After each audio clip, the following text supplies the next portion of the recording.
வணக்கம்.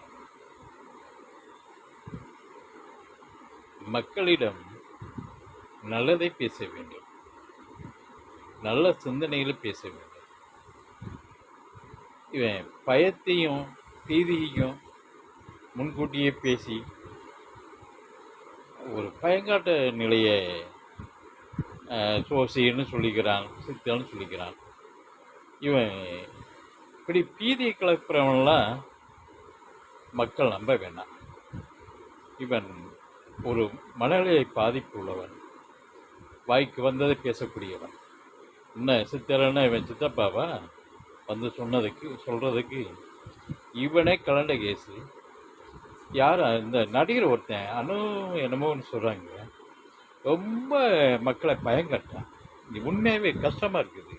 அதை பார்த்தாலே பயப்படுவாங்க. அதுங்க எப்படி மாதத்தில் சொல்கிறான்னா, நல்ல மழை காலங்களில் டிசம்பரு செப்டம்பர் மாதத்தில் மழை பெய்யும்ல, அதனால் அது வரும், வெள்ளம் வரும், மூழ்கும். இதுதான் வார்த்தை. இது ரொம்ப கஷ்டமாக இருக்கிறதுனால நம்ம இதை சொல்ல வேண்டியது இருக்குது. இப்படிப்பட்ட ஒரு பீதியை கிளப்பவன்லாம் நல்லா இல்லது.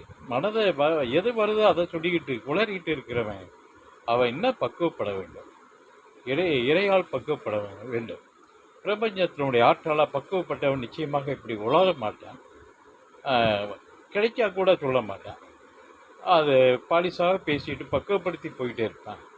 இவன் இப்போ வாய் வர்றது போகாமல் எது நடந்திருக்கு, இந்த யார் பேர் தெரியல, ஒரு நடிகர் தான், என்ன நடந்திருக்கு. நல்ல மழை காலங்கள்லாம் இங்கேயும்பா ஏதாச்சும் ஒன்று நடக்குதுன்னு செய்யும். அது இயற்கையினுடைய சூழலில் அதுவாக நடக்கக்கூடியதை நான் தான் சொன்னிட்டு வருவேன். நல்லாத்தான் வாழ்க்கையில் நெறியில் மக்கள் நல்ல நிலையில் போய்கிட்டு இருக்கிறவங்கள பீதியை கிளப்பக்கூடிய இப்படிப்பட்ட கயவர்களை பிரபஞ்சம்தான் கேட்கணும். வேறு மனிதர்களோ மற்ற யாரோ தண்டிக்க முடியாது. இது இறையாற்றல் தான் கட்டுப்படுத்தணும். இது அது இன்னும் ஒரு விஷயம் என்னென்னா, இந்த மனப்பீதியை கிளப்பக்கூடியவன் உண்மையாகவே அவன் ஒரு மன ரீதியான ஒரு புலம்பல் உள்ளவன். அது இறையாற்றல் இல்லை, நிச்சயமாக அது பிரபஞ்ச ஆற்றல் இல்லை. அது ஒரு மாதிரி நெகட்டிவான எண்ணங்கள் இருந்து கொதிப்பு, அந்த கொதிப்பு பொங்கி எழுகும்போது மனதில் எண்ணப்பாடு அப்படியே உளறி கொட்டுவான். இதுதான் நடக்குது. அதனால் நல்லதையே நினை, நல்லதையே சிந்தி, மக்களுக்கு நல்லதையே பேசுங்கள், உற்சாகப்படுத்தக்கூடிய அவங்களை உயர்த்தி காட்டுங்கள்.